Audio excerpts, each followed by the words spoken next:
kisah, hiduplah sebuah keluarga yang hidup bahagia. Mereka memiliki seorang putri cantik bernama Bawang Putih. Namun, pada suatu hari, ibu Bawang Putih jatuh sakit dan akhirnya meninggal. Setelah kejadian itu, Bawang Putih hidup dengan ayahnya. Ayah Bawang Putih adalah seorang pedagang yang sering bepergian jauh. Karena tak tega meninggalkan Bawang Putih sendirian di rumah, akhirnya ayah Bawang Putih memutuskan menikah lagi dengan seorang janda. Janda tersebut memiliki satu anak yang diberi nama Bawang Merah. Mulai sekarang, kau akan memiliki ibu dan kakak tiri, namanya Bawang Merah. Bawang Putih pun bahagia karena memiliki keluarga baru. Ibu tiri dan Bawang Merah bersikap sangat manis padanya. Namun ternyata kebaikan itu hanya sesaat. Mereka bersikap baik pada Bawang Putih hanya ketika ayahnya ada bersamanya.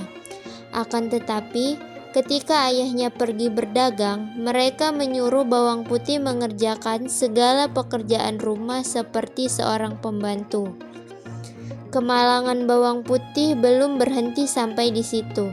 Selang beberapa waktu, ayah Bawang Putih juga jatuh sakit dan akhirnya meninggal dunia. Sang ibu tiri dan Bawang Merah pun bersikap semakin jahat pada Bawang Putih. Sekarang, semua pekerjaan rumah kamu kerjakan setiap hari, kata ibu tirinya setelah sang ayah dimakamkan. Bahkan waktu beristirahat Bawang Putih juga semakin terbatas.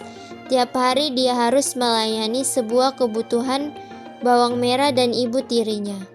Sampai pada suatu pagi ketika Bawang Putih mencuci di sungai, tanpa disadari salah satu selendang kesayangan Bawang Merah hanyut. "Kakak, maaf, selendangmu hanyut di sungai," tutur Bawang Putih. Bawang Merah pun memarahi Bawang Putih. Dia menyuruh Bawang Putih mencari selendang itu dan tidak boleh pulang sebelum menemukannya. Akhirnya, Bawang Putih menyusuri sungai untuk mencari selendang itu. Hingga larut malam, selendang itu belum juga ditemukan. Ketika tengah menyusuri sungai, Bawang Putih melihat sebuah gubuk. Ternyata gubuk itu dihuni oleh seorang nenek sebatang kara. Bawang Putih akhirnya meminta izin untuk menginap semalam. Nenek itu cukup baik hati. Dia mempersilakan Bawang Putih untuk menginap. Nenek itu juga menanyakan perihal tentang Bawang Putih dan bagaimana dia sampai di tempat itu. Bawang Putih pun menceritakan nasib yang dialaminya, hingga nenek yang mendengar itu merasa iba. Ternyata selendang yang dicari Bawang Putih ditemukan oleh si nenek. Tapi nenek itu hanya menyerahkan selendang itu dengan syarat Bawang Putih harus menemaninya selama seminggu. Bawang Putih menerima tawaran itu dengan senang hati. Waktu seminggu pun berlalu dan kini waktunya Bawang Putih untuk pulang. Rupanya selama tinggal bersama nenek, Bawang Putih sangat rajin. Lalu nenek itu memberikan selendang yang dulu dia temukan dan memberi hadiah pada Bawang Putih. Dia disuruh memilih di antara dua buah labu untuk dibawa. Awalnya Bawang Putih ingin menolak. Namun karena ingin menghormati pemberian, Bawang Putih akhirnya memilih labu yang kecil dengan alasan takut tak kuat membawanya. Nenek itu hanya tersenyum mendengar alasan itu. Setelah itu, Bawang Putih pun segera pulang dan menyerahkan selendang itu pada Bawang Merah. Selanjutnya, dia segera ke dapur untuk membelah labu dan memasaknya. Namun, betapa terkejutnya dia, karena ketika labu itu dibelah, ternyata labu itu berisi emas permata yang sangat banyak. Secara tak sengaja, ibu tiri Bawang Putih melihatnya dan langsung merampas semua emas itu. Bukan hanya itu, dia juga memaksa Bawang Putih untuk menceritakan dari mana dia mendapat labu ajaib itu. Mendengar cerita Bawang Putih, muncul niat jahat di benak ibu tiri serakah itu. Keesokan paginya, dia menyuruh Bawang Merah untuk melakukan hal yang sama seperti yang dilakukan Bawang Putih.